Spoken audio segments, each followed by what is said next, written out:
I knew right away when I saw your work. I'm like, that's the guy that's going to be heading up a lot of stuff for me for a long time if he wants me to.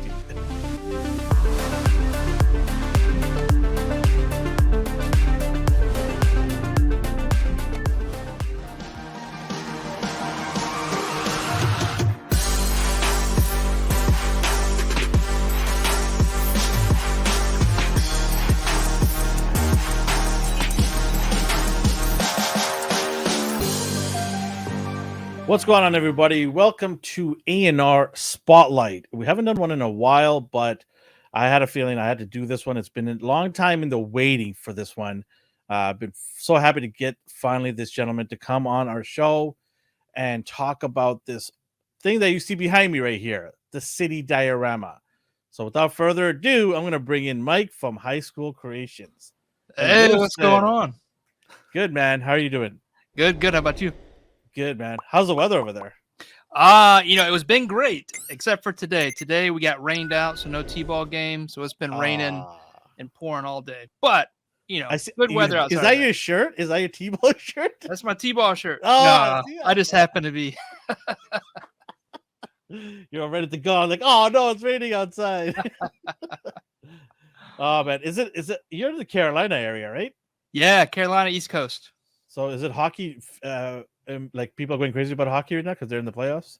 There's not a whole lot of hockey in the South. However, we do have some teams. I mean, I know some folks from the North because, a lot of Charleston are transplants, right, from the North. And so hockey is still pretty big. We do have a team called the Stingrays, the Charleston Stingrays. But myself, I'm not big into hockey. But it doesn't mean I don't watch it if I can. I've been to a couple games. The Hurricanes are playing pretty good, and a lot of people. I always see that stadium just rocking. So Carolina Hurricanes are just rocking. I have a friend of mine from here who's a big Carolina Hurricanes fan. So he's like glued to the games right now. So, all right, man, we're not here to talk about hockey. We're here to talk about you and your journey, and we're here to talk about the city diorama, which is unbelievable. And we'll talk about some of your your Kickstarter, obviously, and your future aspirations. So I want to start with like baby Mike, like when Mike was young, before high school name even came. Like, were you an artist as a kid? Were you like drawing, doodling, creating things? How were you like the 12-year-old Mike? How was he? Yeah, I mean, I was definitely drawing from an early age. I don't know if it was talent or just because I liked doing it and then it evolved into a talent. But yeah, from the early age, I was definitely like painting things. I remember I took some spray paint to some plyboard one time and I didn't know how to use it then. I sprayed myself in the eye. That was like kind of the first things I've ever done. But dude, I've been creating all my life. I think the largest part I didn't was like, early adulthood because I was doing the adult things or I thought I was doing the adult things. But majority of my life, I've been creating and making things, whether it's drawing or painting or, building things with my hands. What about in school? Like, I mean, we have arts class always in school and stuff like that. Were you always involved in that or did you not care too much? Yeah, very much so. I was always that guy that people came to, like whenever we were doing events at school and the teachers needed something drawn. Oh, okay. Or, I was in what they called art summer, which were like selection programs where you took a bunch of your art and would get selected. And so I've done definitely a few of those. And then like in high school, like I took every art class. I had 4 years of art, which is pretty much unheard of. But it was just so cool to, for my teacher specifically, who taught us all these different things from sculpting to paint to, introducing us to architecture and stuff like that. So very much loved art. So did you just do paintings, drawings? Or were you actually like creating like molding and things like that? Were you actually making 3D objects at all? Yeah, so I think some of the earliest like digital stuff I did was with the mouse on my personal computer, like around the AOL time, right? I was like drawing there. And so like I was taking images and like I had a Toyota Celica and I really wanted one and like I could draw with like a body kit because I couldn't afford a body kit. And so I was taking in and drawing it, zooming in real close every pixel to get super detail.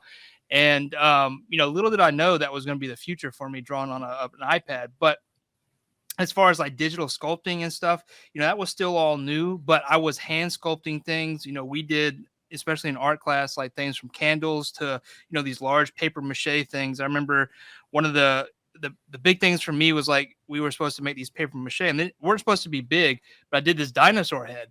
And then I was like, that was like the first week, and we had 5 weeks to do this project, and I was Yeah. done. And so I was like, what do I do? And then I made this plaque so I could hang it on the wall, so it looked like a dinosaur head hanging off the wall. Or, we did these sharks one time for marine biology. It was like a 5-foot shark out of paper mache, and I had those until a few years ago when they got damaged. But Oh, okay. always been doing things. It's only been recently that I really went into the digital realm because now it's so accessible, right? And there's all these programs to help you learn, right? YouTube's a huge wealth of knowledge if you know where to find what you're looking for. Oh, absolutely. YouTube. I mean, you can find almost anything. Sometimes it's good, sometimes it's bad for what you can find. But yeah, I mean, it's a massive digital library, Yeah. right? That's all it is. It's amazing what you can do there. Let me ask you, like your dioramas. I mean, I've seen lots. You've built quite a few, and that's why I reached out to you because I knew right away when I saw your work. I'm like, that's the guy that's going to be heading up a lot of stuff for me for a long time if he wants me to. So I approached you about a year and a half, let's say, about a year and a half, right? It was early 2021 actually, so it's almost Oh been like wow! 2.5. Yeah. Look what happens with COVID around. You just forget everything. Right. I'm just like that. So I approached you, and then we chatted for a while. We actually planned this for a while. We didn't rush into this, and there were a lot of changes, and you brought in some cool things. And so I want to talk about, like, let's start the whole process. So if people want to know, like, how did we go from what you see here and the diorama beautiful diorama you built. How did we go about designing it and starting it all? First of all, you had to have the right equipment in place as well. So I know you got a garage full of great equipment, right? Right. So tell me what you got in your garage right now. Right now, let's see. I have the Boss LS 1620. It's a laser, a Okay. industrial laser. I'm also working with the Shipoko CNC, and I got laser or 3D printers galore. I got a couple large format. I recently picked up the Mega 8K to do some prototyping. Bunch of FDM printers. I built my own spray paint booth. I have a 3D scanner. Let's see. The typical shop tools like not bench press, drill press. I'm out here bench pressing. And the classic tools, straight edges, sharp edges, and rulers. And I think my most favorite, I harp on this a lot. Oh, it's not here. Are my calipers, my digital calipers for measuring. So you're not just some guy in his room with some foam and some knives. You have taken it to a next level. You wanted to make this into a professional studio, right? And I'm sure that all these machines have probably cut down on time as well, right? For you, instead of manually so doing it.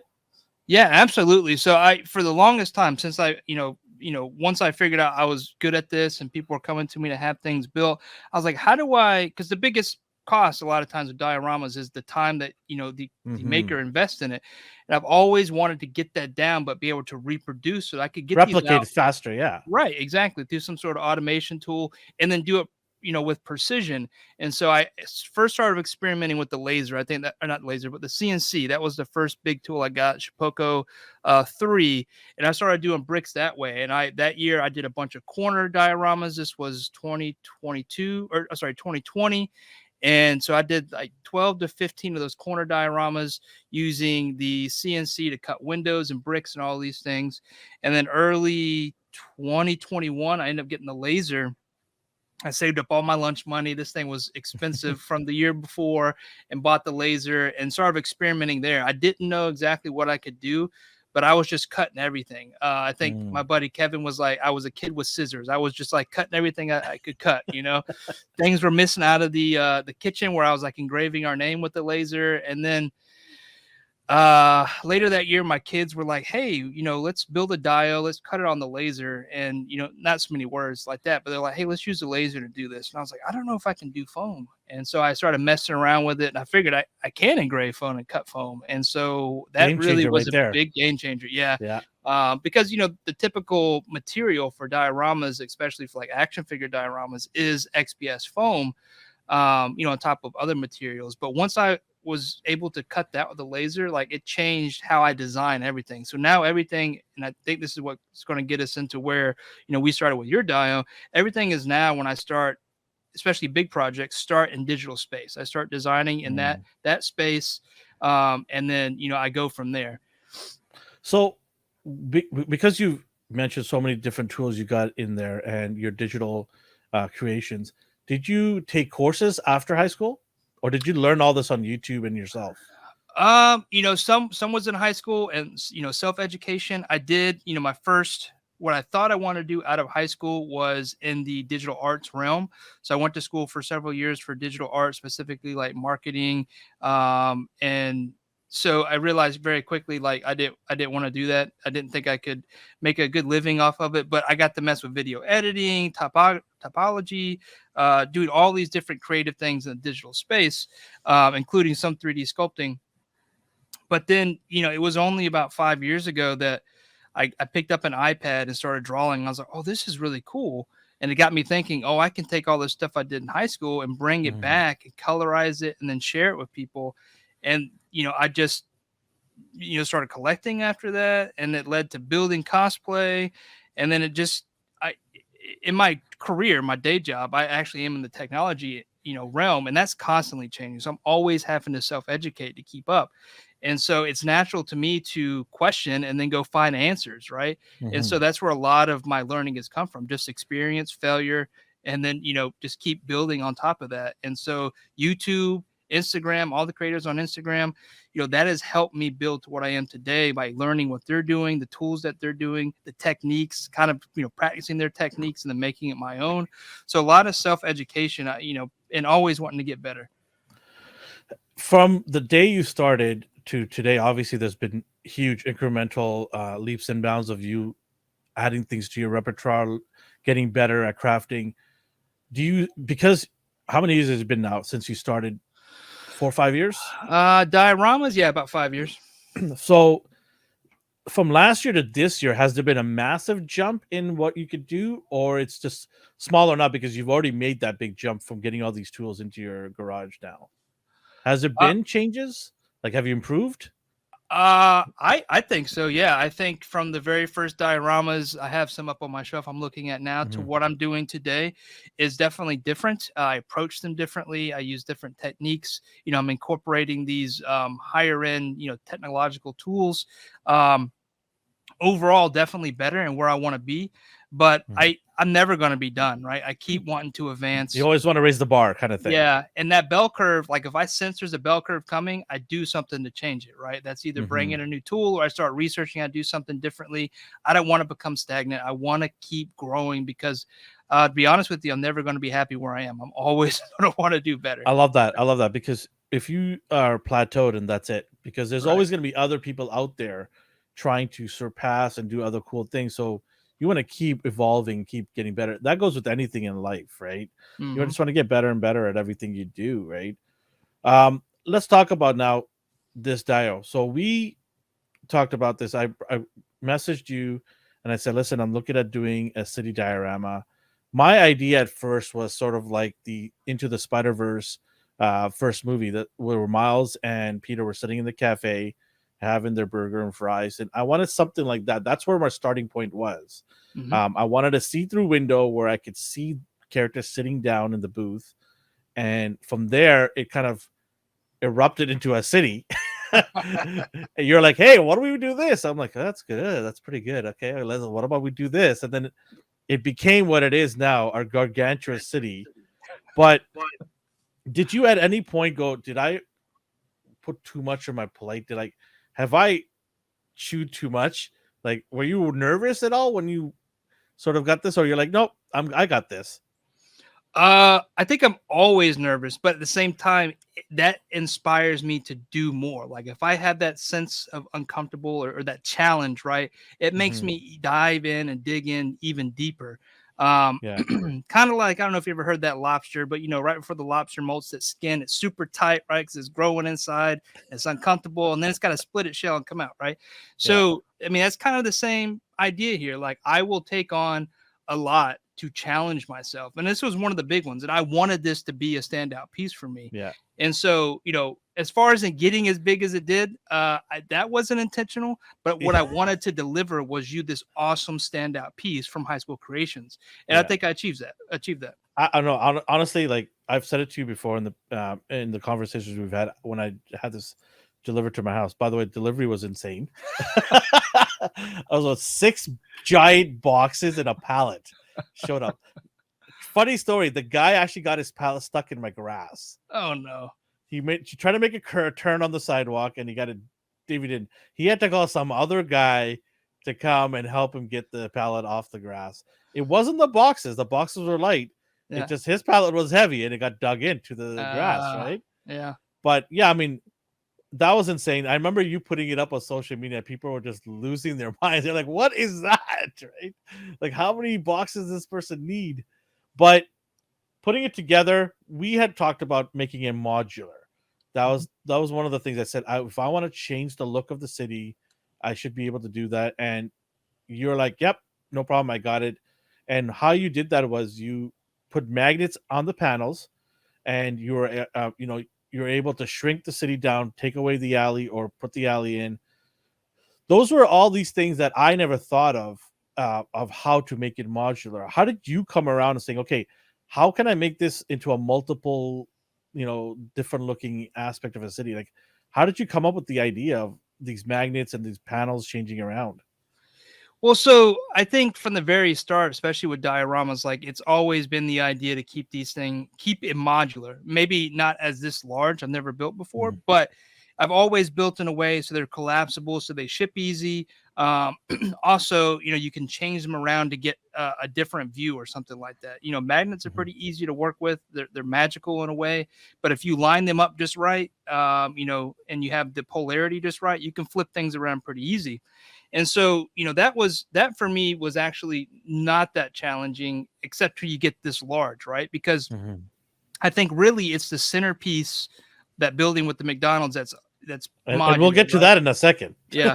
But the components around it are more static, right? So the back alley pieces, there is some modularity there, but for the most part, those are static pieces, because it is difficult to, make everything modular, because then you get a bunch of seam lines, you get more chances for stuff to collapse. And so I did like your back alley more like you would see in a movie. Like the front of it looks great, and you walk to the back, you're like, oh, this is a set, right? Yeah, and I wanted to keep it that way.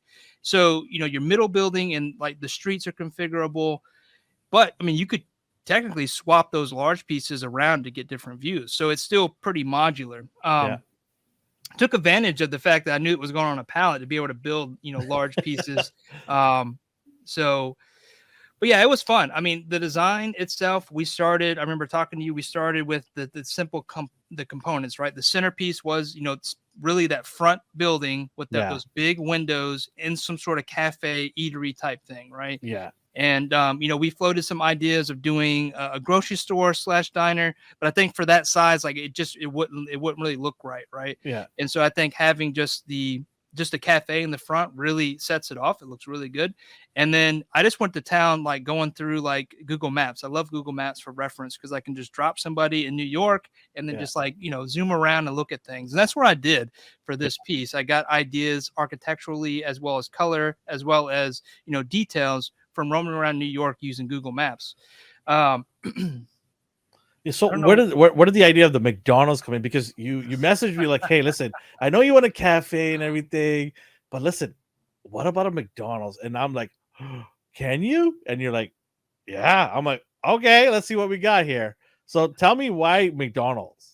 Well, one, McDonald's is so iconic, right? And, course. to me, it's just, even though people are like, oh, it's fast food trash, I think that there's something about McDonald's, because they're not a hamburger establishment. They're a real estate establishment. I don't think a lot of people know that. Nope. But, that's their early beginnings, right? And so I have a lot of respect for that company. They're a very large company. And I am probably a huge fan of the fast food. When I was younger, like people known me for what McDonald's. Kid wasn't? So many kids were. I guess you're right. But like that's my comfort food. Like I was out in San Diego Comic Con with the enablers for decon, and one of my comfort foods was a chicken sandwich from McDonald's. And so it's my thing, and I've always wanted to make one, never had the opportunity, and just geeked out when you're like, yeah, let's do it. And just I dove right in. I was like, yes, this is awesome. Yeah, when you went to McDonald's, I was like, okay, okay, let me see. And then, you went ahead and did it. Not only is the McDonald's sign awesome, you have even the M in on the side sticking out, and then the inside. Oh my god, I didn't think you're gonna go that deep into the inside. I thought it was just gonna be a hole in the wall with some chairs and booths. And then you're like, you put it on Instagram, you're like, oh, by the way, I made this menu that lights up, and I'm like, what? And then you look at it and like, holy smokes! And you made a counter, and then you made a drive-through menu which says on the bottom, "Ice cream machine broken." That was so awesome. I had a good laugh about that. Why?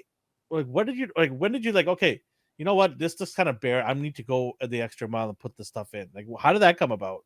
So I was saying before, like I've always wanted to do a McDonald's, and I'm kind of crazy. Where like I will before I'm going to bed, like I will have seen something that I want to build and be thinking mentally how I would build it. So the fact when you said let's do it, like I already had all these ideas I knew I wanted to do. Like I already You're just knew. like, say yes, say yes, say Right? yes. Yeah, I already knew I was going to do it this way because for me, if I'm going to build something, I'm going to build it unique to me, and then if I've seen it before, try to do it a little better than they did, like incorporate things like lighting, right? Or those Mhm. little details like the dirty grungy bathroom, right? They're never clean bathrooms. And so even down to the furniture, I built all that furniture, and if you look under it, some have stickers, some have little pieces Yeah. of gum. Like Mhm. it's just those details. And for me, like I knew if you're going to let me do McDonald's, I had to do it right because of our first conversation. You wanted those scenes with Miles and Peter B in the cafe eating, so it has to look real, right? And i Yeah. think i think it sells it. Yeah, it can't be spotless and clean, right? It Mhm. has to have a wear and tear of it because it's this is a city of New York, right? Very rarely do you see brand new building spotless and clean, right? I mean, it's they do their best. I'm not gonna poo on them, but McDonald's. I've been to some McDonald's in New York, and they try their best, but it's not exactly spotless. And you're like, I love the attention to detail with the furniture, like having the stickers and making it kind of feel a little grungy. I think it's spot on. Like attention to detail, some of the stuff that you put in there, I would have never thought of it, and I'm glad that you had that kind of vision because it just kind of upped the level of how it looks. I wanted to talk about some of the things that we might add to this. Yeah. You had some ideas, and I had some ideas. I definitely want street lights on here, and we talked about that. I think the street lights are good. Yeah. But also, one of the things that you kind of surprised me and knocked it out of the park is the trees. How did you like? Those are fantastic. They look amazing. Yeah, so a lot of it is seeing what some other people have done and then just like kind of like what I did with the McDonald's, like taking it to the next level. You'll see something and like, oh, I've done something similar. I could do it this way, right? So Mhm. like to those are dowel rods with wire wrapped I'm sorry, fabric wrapped wire with on top of that with paper mache, right? So the wire Wow. wrap right allow you to create those awesome looking limbs, and then paper mache just helps hold everything there and then gives it that look, and then finish it off with hand selected like little flower arrangements from Hobby Lobby. But and then oh yeah, I did the resin base so that it was finished, a resin base with the cork on the bottom. So I don't want you to scruff up your diorama or anything. And I Mhm. think I even engraved my logo on the bottom. Yeah. So took it to the next level Yeah, when right we there. opened it up and we looked at the tree, we're like, "Whoa!" Like I was shocked. I was like, "This looks amazing!" Like it looks really, really cool. Yeah, those were I was worried about because they're so large, you can't really fold them up. And so like it was just a bunch of packing peanuts, within a plastic bag in a big box. And I'm like, man, they better make it like short of having I to build like your own crate to send this stuff. I did my best to make sure everything was secure. I think you broke the Guinness Book of Records of packing peanuts. I think Amazon was It tired. I think it was my like 21 cubic feet. My kids were really like annoyed with packing peanuts because I was taking it out like a kid in a candy store, right? Things out, Yeah. packing peanuts here, packing peanuts there, and I'm like, "Can you guys help me clean up?" And they're like, "Oh my god, like what is this?" Yes. Okay, I do want to talk about some of your um, upcoming projects and projects you're in the process with. Yeah. Um, we'll obviously do some amazing looks of the city here to give everybody a chance to look at the creations. And we're going to revisit this. This is not the end, by the way, for City Diorama. There's additions that we're going to add and ideas that I know you'll come up with, ideas I'll come up with, little, to tinker with it, Yep. right? We'll do that. Maybe even a comic book store. Who knows, Ooh. right? Yeah, we'll tinker with it because I have space on the other side to push it a little bit further to make it a little bit bigger, and I might bug you on that, but yeah, this won't be the last time we're gonna talk about this. I'll have you on when we add some things to it, but I do want to talk about you and the projects you have going and things that you're gonna be looking to do in the future. So go ahead, let me hear it all. All right. Well, I started my own business last year. I decided to take this from an extreme hobby to a business. So last year I started a business, naming it High School Creations. So now, I'm constantly taking it even further to the next level than I did the previous years. And so, an idea that I've had for several years was creating a product, not a hand built product, but a manufactured product called Wall XD. So this year I announced it. I crowdfunded over on Kickstarter, and it was successful. And so now I'm running pre-orders for that. But that is essentially Is it a. sold out? Is it sold out? It's not sold out yet. I'm gonna let it run because Okay, the so menu. we'll put it in the link in the description below. There you go. We'll put the link there and go ahead and get that. Somebody actually, it's funny you mentioned somebody actually on one of my lives that said, "Hey, aren't you gonna go support him?" And I'm like, "No, I'm gonna support him way more than that. Yeah. I'm doing Right. way more than that." Yeah. And I, it's not that I don't appreciate the wall. There is, I just want more things from you, just not Yeah. just the wall, Yeah. right? And I'm always been supporting you from day one. I've been telling about everybody about to go and check you out, and and this is another way of me showing you that I appreciate your creativity and your imagination on what you can do. And I do think I honestly think this is a starting point for you. I think you're gonna just in 2-3 years, this is gonna look like something that you like did on a weekend because I just think that when you like you're talking about manufacturing here, this is next level stuff here, right? This is where you could really, and like you said, you want this to be like a full-time gig. I truly believe with the Kickstarter and what you're gonna have planned, it will become more than just a full-time gig. It's gonna be a full-on business where you're gonna need to probably hire staff down the road too, right? That's the dream. So Wall XD right now is still up for pre-order. Manufacturer has the initial wall, so they're great. It's in tooling now, which is Mhm. awesome. So learning a whole bunch on that side. Definitely gonna continue to explore that side for Wall XD and have plans over the next 6 months to a year to come back with some new designs. Definitely working on the different streams of the business, right? So commissions like what you're looking at back there, large commissions. And then I still have some commissions that spilled over from previous years. I have this Clerks quickie stop I'm working on, have this Last of Us dio I just posted yesterday with all this nice Oh my greenery and stuff. god. Oh my god, I can't wait to down the road to do because I have a goal of doing a multiple big projects with you. There is one in my head that has been when you showed that picture, I'm like, oh, that's getting close to what I want. Uh, but we'll talk about that. Uh, okay, so the this project is going well. It's doing well for you. What's an if you can give us a little tease of something you're thinking about maybe putting in the Kickstarter or on your our site, something that's still there in your head, but you're like, oh, maybe I will do it. Maybe. Can you give us a tease? Yeah, so there are some big commission or big dials that I want to do, and I want to try to tackle them as I ramp up, and do this more full time. I want to Mhm. do a scale accurate for Thundercats. And I mentioned this on another show, but the what is it? Oh, I'm blanking on it. What is their castle or their headquarters called?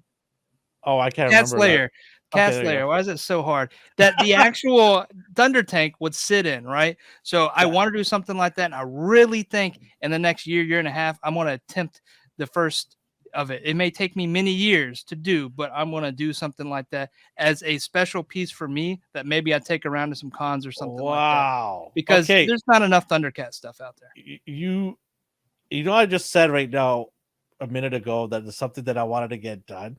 You are very close to something that I want to get done, and I'll talk to you off air about it. But All right. that I was like, whoa, don't say it, don't say it. I'm like, okay, it's the other show. Yeah. I'll leave it at that. But yeah, okay, I'm excited. If people want to get out and get something like this, should they be worried about the cost and because I'm not going to reveal the prices because it varies, but your price for this was very reasonable considering the time it took. Mhm. And I want to echo that out to people out there. Like if you're kind of hesitant on reaching out to Mike because you think it'll be too expensive or Mike might not take you on, I mean, let the people know, like, yes, you're always open to working out a price point that's fair to them, fair to you, and also a time frame because I know this took a while because we did have a lot of changes to do it, but I also gave you that time. I also said Yeah. to you, "Hey, Yeah. Mike, don't rush this. Take as long as you want, right?" But for people out there who are hesitant or intimidated by even reaching out to you, what do you want to say to those people out there? I don't hesitate. Like, so if you're looking for something, approach me. If I have the time to do it and I can work with you, I'll do it. A lot of Yeah, you're times straight here. up with people too Oh right yeah. away, right? Yeah. Yeah. Like if I can't do it or, I'll deliver a timeline if it's, Mhm. with I've missed opportunities with other larger companies based on my timelines because I don't at this point I'm not able to do it full time, which I'm looking to Mhm. change. But, Mhm. I'll work with people on price. I've always done that. But the more in demand I am, the higher the prices, and that's Yeah, of just the course. nature of things. But I think my work sells it. I don't want people to come and say, first thing they're like, hey, the price on this. They should look at my work first, honestly, and then I want to do stuff that's exciting. Mhm. As much as Mhm. I'm now manufacturing brick walls, there's not a lot of things I want to do that's just a brick wall anymore, right? I want to do something that's going to creatively inspire me or challenge me. And so, like, example is this Last of Us dio that Billy Moon commissioned me with. Like, I'd never done anything with vegetation or grass or anything like that. So when he approached me, and by the way, I love the show on HBO. Like, I just got so much inspiration. I was like, I want to do this, right? I don't do Yeah. these small ones that often anymore, but I love this idea. I've never done like static grass, and I got to try that out with this. And I just got to geek out. I got to be that little kid again and just experiment with tools, and it's coming out great. So So you mentioned YouTube, other YouTube, but you haven't mentioned you also have a YouTube channel, right? I yeah. mean, and what are your goals for this coming year and next year for the channel? Because I know in the past you've done weeklies, you've done different things, you've had people come on. You did cool giveaways, by the way, too. I appreciated Yeah. those. Yeah. What are your goals for the channel itself? Like, are you going to be doing some, like tutorials, or are you just going to have guests on? What are your goals? Yeah, so right now, currently running with the build, it's with myself and 796 Studios Mario, where we just Mhm. chop it up Awesome, basically. dude. Yeah, awesome dude, awesome creator. And so we just get on there, we talk about what we call it date night, where we just like call each other and talk about builds, right? But it was about builds and being open and honest about work with Mhm. what we see each other doing, and we're like, hey, let's take this to YouTube because I'm no longer doing diorama talk, which I do miss. But as far as YouTube goes, I want to continue doing that. We talked about bringing guests on and probably doing it more often. Just got to commit to a schedule. Mhm. As far as tutorials go, I'm still learning and will be constantly learning. I don't mind showing people how I do something, but I don't think I'm ever going to be that guy to be like, hey, this is how you do it, right? Mm. Because there's so many different ways, and I want people to find their own ways. Mhm. But I do, as I grow and get more time to do this, because YouTube's difficult now. You got to be professional with a certain amount of time, post on the right day with the Mhm. SEOs. So there's a lot of time dedicated to YouTube that I hope to be able to do in the future to be able to show like behind the scenes diorama stuff. And so I'm working on a space to be able to do that, but that'll probably be later at the end of the year. So But there's a lot of things that I'm hoping to open up, especially now that I'm through with this Kickstarter, which I've been thinking about for years, and through that first initial hump. And so I'm hoping to do more YouTube, more with Instagram, and then take on some bigger commissions now that I have the space and time to do so. If you were to give advice, like you kind of touched on right now about beginners, if somebody's out there watching you doing these amazing things, they're like, "Oh, I can't do all this because Mike's got a laser machine, CNC, and all this 3D printing. I don't know if I could ever get to that level or make cool things like you made the city diorama here." What advice can you give to those people who are just looking to get into this kind of world? You got to start somewhere. I mean, you can think about it all day, but until you do something, you're not doing anything. So Get your hands dirty, right? get your hands dirty, start, don't procrastinate, don't make excuses, just start building, right? And it'll grow. It'll take time, right? Some people are faster than others, but you'll figure, one thing out, and then you'll try something new, or you'll see something you get inspired on through social media, try it out. But the thing that I would say is do, right? Don't think about it. Go do it, right? Make it happen. Hmm. Hmm. Yeah, and you don't need fancy machines to do what this is. I mean, that just kind of shortened your time and made it easier for you. But you could actually build this if you wanted to, most of it by your hands. Am I right? Yeah, I mean, I would say, the majority of that was by hand. There's only a few There you things go. I use the lasers on, which was like the fine detail, like windows and stuff like that. But that's still all designed, and then that had to be assembled by me, right? You just don't Yeah. press a button and it spits it out, right? T Earl Grey hot. You're not Yeah. on the Enterprise.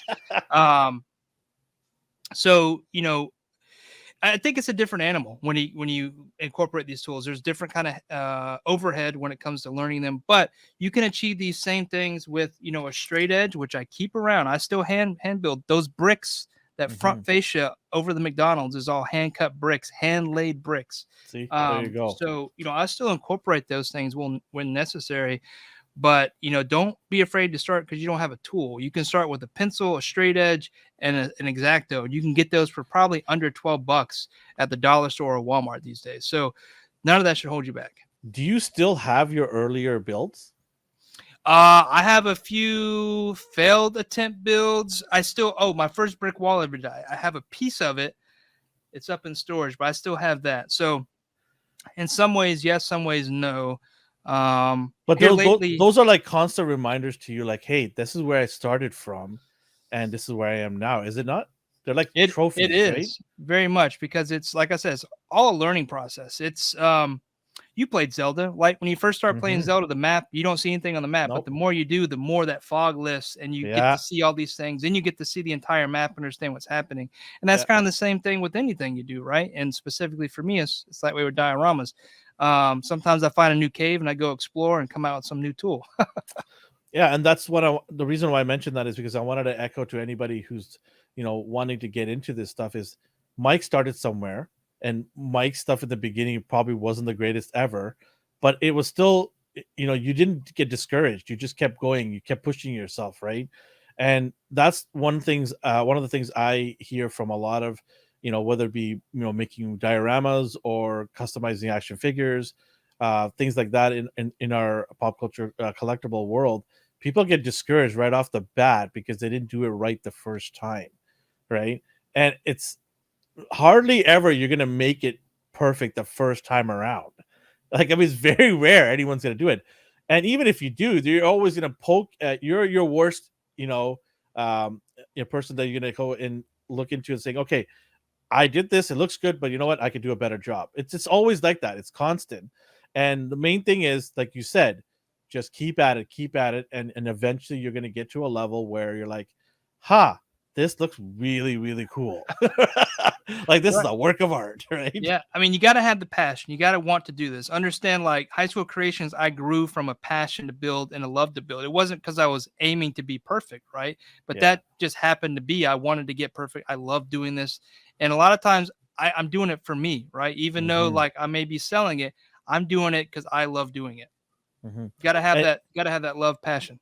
yeah, and you started off as a hobby and a passion. It wasn't a business. You weren't thinking business first. You were like, hey, this is something I want to do. I want to enjoy it. And then over time, you're like, hey, I have a knack for this, and I want other people to enjoy the stuff that I'm building. And now you're making it even easier because you're trying to make it into a replicatable system where you're going to control the look of it, so it's going to look very similar. Everyone's going to get the same design. No one's going to say, "Oh, hey, that guy's looks better than mine," and that's what the goal is, right? Is to care control of the product that you have, right? And Yeah. I think with the machines that you have and the approach you're doing with the XD walls, everyone can be like, "Hey, that looks exactly like this guy's perfect," right? Mhm. So you're catering to two different people too. You're customizing for people who want original stuff, and then you also have people who want replication, but at a lower price point, right? Because Right. you're able to do that. So you're doing both, worlds a favor here, and I appreciate it. I'll tell you that right now. I think it's cool what you're doing, and also I think what you're doing is also going to encourage others to follow suit as well. Because if we can get a lot of people's dials at a reasonable price, but everyone gets one, that's awesome. Yeah. Yeah. Because that's the biggest challenge right now is to find somebody to do it for you because they're always fully booked. Yeah. I can't tell you how many times I've gone on Instagram to find somebody that I want a figure from or accessory from. They're like, commission's closed till next year, people. And I was just Yeah. like, oh my God, like I gotta wait Yeah. another year, right? So what you're doing is probably gonna be sparking a lot of other people to think replication at a cheaper price, but more people can get it, which I think is phenomenal. It's awesome. Um, was there anything you wanted to ask or bring up that I didn't bring up? Like, did we talk about how you got the name high school? We didn't actually. I hinted at it a little bit, Yeah. but we could start there. Yeah. So, like I said earlier, like out of high school, I didn't do hardly anything creative for, probably 10 years. After our first kid, I was home on leave for a little while, and I found, drawings I did in high school in Mm. a folder, and they were just weird things, right? Stuff I drew at the back of the class, but oddly enough, weird things is what people like Rick and Morty type weird, right? And so I was like, let me digitalize these. So I started drawing them back on the computer again, then got into the iPad and started drawing. And I wanted a place to post them. And my buddy had been talking about Instagram for like pictures and photography. And I was like, I'll start here, but I don't want to do it as myself. I was kind of shy, didn't want to be made fun of or anything. So I was like, what can I name it? I was like, okay, these are from high school creations, right? How original. And so that it stuck, right? I started doing some other things with cosplay as I was making stuff, and then action figure, photos, and then building dioramas. And it's just been high school creations the entire time. So not a crazy, interesting start, but it's exactly where I started, right, with these drawings from high school. So Well, there you go. See, if you're wondering how he got his name, there's the reason and how he got his name. I'm going to ask you a couple questions here. yeah, One, you're a collector yourself, action figure wise, right? yes. What is your favorite line? Ooh, Got to pick one. dang, dang. I These are think hard journalistic questions that I will yeah, ask you. very much. And so I'm gonna have to go. Dang, there's so many. Oh, tell me. Look behind me. I've got like Oh, a I million know. lines. I think right now, I think 3-0 is killing it. I'm a huge fan of 3-0. I got into the 1/6 scale Rangers, and then now I'm into the 1/12 scale like Iron Man. And I just recently picked up the Hulkbuster over Christmas, and they're just articulation with detail and paint faps. This is solid, and they're not. I mean, they're reasonably priced for what they are. Oh, absolutely. Like I'm into right now the the D um MDX. Sorry, DMDX Transformers Oh yeah, those are line. awesome. They Yes, are so so good. good. Yeah, So good. And they're so reasonably priced. yeah. I mean, they Like meet everything: articulation, detail, paint apps. They have it all, and the I mean quality's the there. purest Yeah. transformer people are like, oh, they just transform into this. Well, yeah. Like, oh come on, guys. Like you can buy that from Hasbro, Right. but you Right. can't buy this metal feel, this chunky piece of art that looks so good. Like I have the larger Optimus and Megatron, which is the 1/6 scale, Uh-huh. the MDLX line.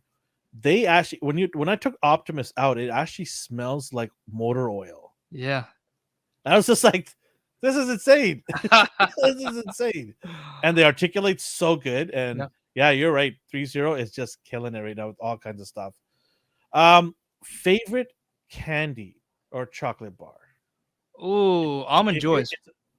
oh, that was pretty quick. Some people Oh, it's my favorite, hands down. I don't have to think about it. oh, almond We don't It get feels that a in little Canada. healthy too. It's like coconut and almond, but Oh, it's it's not true. not It's not healthy healthy. at all. Stop it. Stop it. It's full of sugar. Yeah, yeah. We don't get that here in Canada. Oh, they're so good. Almond joys. I don't think we get that in Canada here. We get something similar.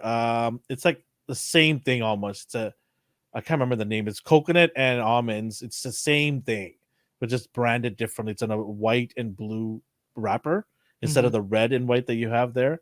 Yeah. But yeah, almond joys. Yes, good choice. Good choice. Out of the box, something different, right? There you go. Yeah. Dog or cat lover? I've had a dog all my life, but the older I get, I'm like, I could just really deal with the cat. So I think I may be becoming a cat lover, but I've been a dog lover all my life. I have 2 dogs now, and well, one passed away recently, but yeah, dog lover. Okay, dog lover. Okay. Do you have any questions you want to ask everybody out there or me if you want?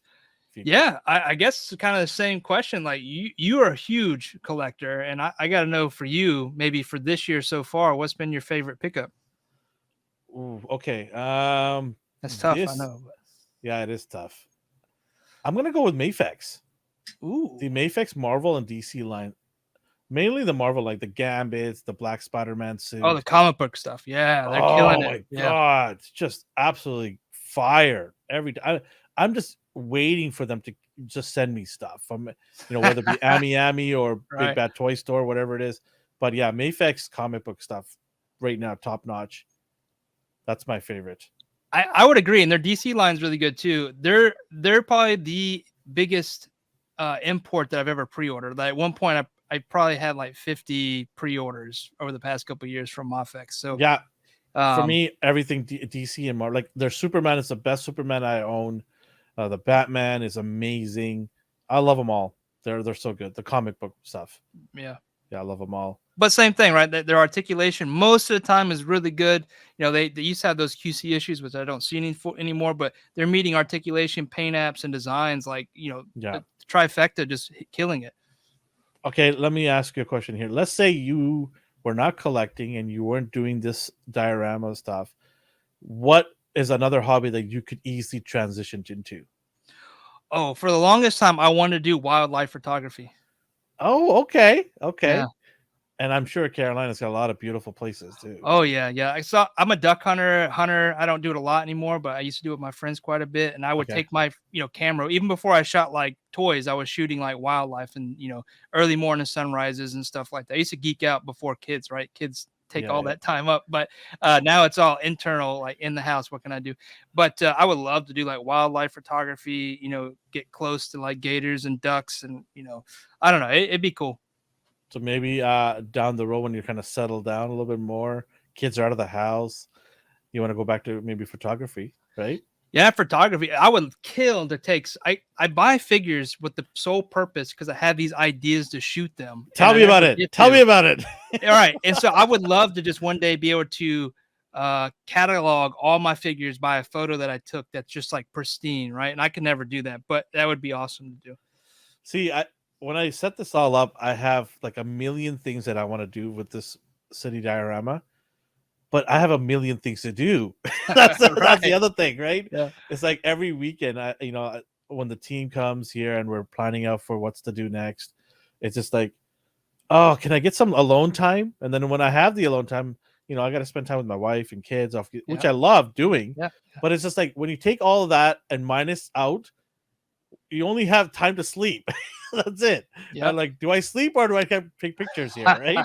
So it's I can't thank you enough for putting this here in front of me, because I am doing my best right now to sort out. I've written down a bunch of photography photo scenes that I want to do. One of them with Superman, and I can't wait to do that. Speaking of figures and characters, my favorite superhero is Superman. What's your favorite superhero? Oh, I don't know if I have a favorite superhero. I've always been that guy that kind of liked the anti-hero, like the Wolverines and the Venoms of the world. And so, I know it at this point, like everybody loves Wolverine and Venom, but growing up, those were like my two biggest, like, inspirations into getting into comics and all those things. What they've done with them over the past has kind of changed them. But I would say like Eddie Brock Venom is probably at one point he was sort of an anti-hero. So I'm going to say that's who I'm a big fan of. Eddie Brock, nice. Yeah. I would love to take a picture of him in the dark alley there. Oh yes. I think that would look pretty cool. Him slithering his way out of there. Yeah, it would be cool. Oh, look at that. Yeah. Is that your favorite? I think so. I think, I don't, for some reason, don't have high-end Venom figures, but these Hasbro ones were just, enough for me. I did not need to go looking. But if they ever come out with like a Hot Toys comic Venom, I'd probably hit that up. But Mayfix kind of disappointed me on the Venom. It was too short. Was too short. It's still a good Venom, I guess, but I think he needs to be bigger, a little bit more bulkier. Yeah. I think they may maybe they'll come back around and do another one, but I would just like a high-end premium action figure of Venom at some point. But these Hasbro ones are good enough for me. I'm like, oh, I love it. So I've noticed you play video games. yeah. I've watched some of the videos. What is your go-to game right now? Are you playing anything right now? Yeah. So, well, my son kind of leads the way with what we play. So we're mostly on the Switch now, and I think the game we just finished up was Sonic Frontiers. I think we played that for a long time. I have to know how to play because I get tagged in quite often. So just finished that up. We revisited Mario Odyssey. We beat that. Now we're at the end trying to get all those remaining moons. What was the really good game? Oh, we played Bowser's Fury. Love that game. Mario that game is a good game. Hands down, that is one of my favorite games ever. Like I was a big Super Mario Brothers, the first Super Nintendo game. Yeah, I like Galaxy as well. Yeah. But yeah, hands down, Bowser's Fury, so good. If anybody hasn't played it, go check it out. It is an awesome game. Yeah. It really pushes the boundary of what the Switch can really do for graphics. Yeah. Right? It does a really good job of that. I'm thinking what else I can ask because I want people to know you more. Favorite food? Give me something, Oh, yeah. Okay. Like, my mom was just talking about this actually. Okay, so my favorite food, she is from my parents are from Arkansas. So this isn't really a southern thing, but kind of is. But like I like a concoction of something, and that is like black eyed peas. I don't know if you're familiar with black eyed peas. They're just stewed mashed potatoes and macaroni kind of all mixed together and just like this. It's almost like a shepherd pie in a way, but dude, man, you're getting me hungry, man. You're getting me hungry, bro. God, that and a side of cornbread. Woo. We got this place called Montana's here. They make some of the best ribs, but they give you a healthy portion of beans, cornbread, mashed potatoes. It's just like, you just put it on the plate. You're like, oh my god, this is some heaven. I'm all into that stuff. Love that. My favorite food, if I had a choice, I'm gonna have to say pasta. Ooh, I could go for a nice white cream pasta with some chicken. Mm-hmm. Yeah, I could do that. Yeah, I'll be into that pasta. Pasta's just kind of like, it's that good. I mean, I know it's really thick and heavy. Yeah, but it just gives you that warm feeling, man. Yeah, so good, good. I'll do a white sauce pasta. That would be my favorite. Yeah. All right. Okay. I don't have anything else I could ask that it would. Do you have anything else you want to bring up? Let's see. Aside from people better check out your YouTube channel, your Instagram, all of that stuff we're gonna put in the bottom in the description below, so you'll have access to all the stuff. And then Mike's got social media. He's got a YouTube channel. You can always visit him there, and you can ask him. And don't be afraid to ask him for a price point or something. Also, back him on the project there, the wall. If you just want to start off with something small, and it's going to be delivered to you in a timely manner, go and back this project up. If you're wondering dioramas is for you or not, are you kidding me? If you got action figures, you need dioramas because it takes it to the next level. Trust me, I've got this one and I've got many more. So make sure to go check his stuff out. Me and Mike are going to be visiting again because there's other things that we're going to be working on down the road. We're not going to mention it yet because we want to keep people anticipated. But we got some cool stuff down the pipeline coming, Mike, right? Yeah, we do. Yeah, we do. Yeah, so this is going to be awesome. Make sure to reach out, everybody. I want to thank everybody for watching the ANR Spotlight, and we'll have other guests on it as well. But all the information for Mike is going to be in the bottom of the description below. Go check him out. Show him some love on all his social media handle. Go follow him there at High School Creations. Mike, thank you. I appreciate you for coming on. I know you're a Thank busy you. man. I want to also thank you for this beautiful diorama. The city diorama, which we're going to add to. Thank you so much, man. This is amazing. Every day I look at it, I'm just like, I'm so thankful I got this. It is awesome. So thank you so much, Mike. Yeah, thank you. All right, everybody, have a good one. Take care. Bye bye.